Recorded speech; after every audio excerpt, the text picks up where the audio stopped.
So we'll just take a quick look at the electron configuration for ions. So some basic information first. Ions are formed when atoms lose or gain electrons. When atoms lose electrons, they form positive ions. When atoms gain electrons, they form negative ions. Electrons are always lost or gained from the highest energy subshell.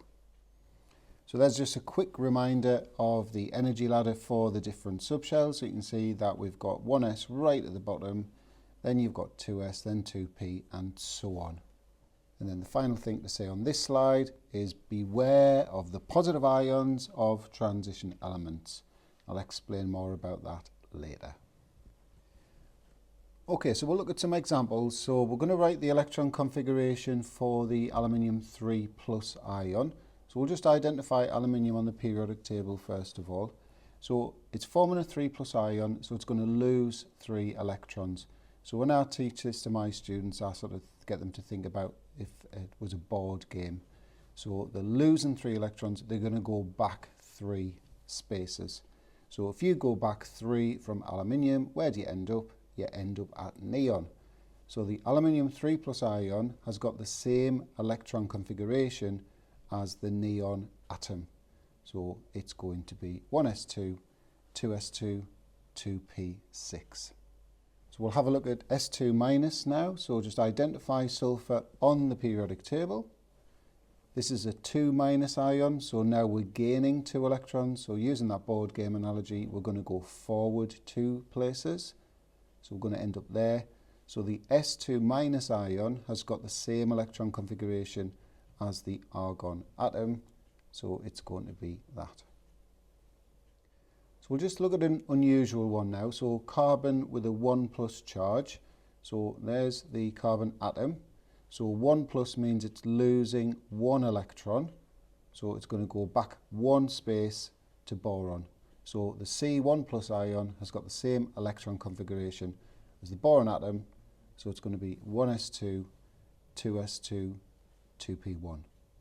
So hopefully that all makes sense. So we'll move on to the ions, the positive ions of transition elements. So we'll start with Fe2+. We'll just apply the same logic as before. So there's iron. 2+ ion means it's going to lose 2 electrons. So you would get to chromium, but that's not how we're going to do transition elements. So to help me explain this, I'm going to go back to this energy ladder that we've already seen. So this is the subshell energy ladder, and you can see there 4s lower in energy than 3d.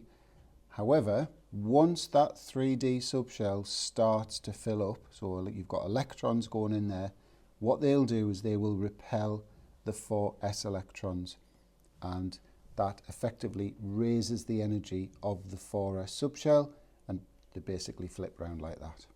So when a transition element loses electrons to form positive ions, they will lose the 4s electrons before 3d because the 4s subshell is actually higher in energy.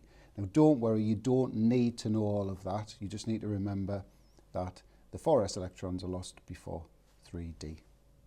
So going back to this question, so what's the electron configuration of Fe2+?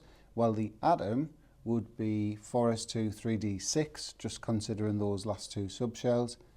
So we're going to lose the 4s2 electrons to form a 2+ ion, so we end up with that. So the important thing to remember when transition elements form their positive ions, it's the 4s electrons that are lost first.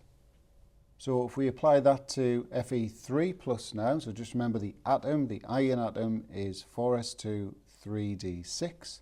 So we lose the 4s2 electrons, but we need to lose 1 more to make it 3+. So the 3d electron will come out, or one of the 3d electrons will come out. So it's going to be that.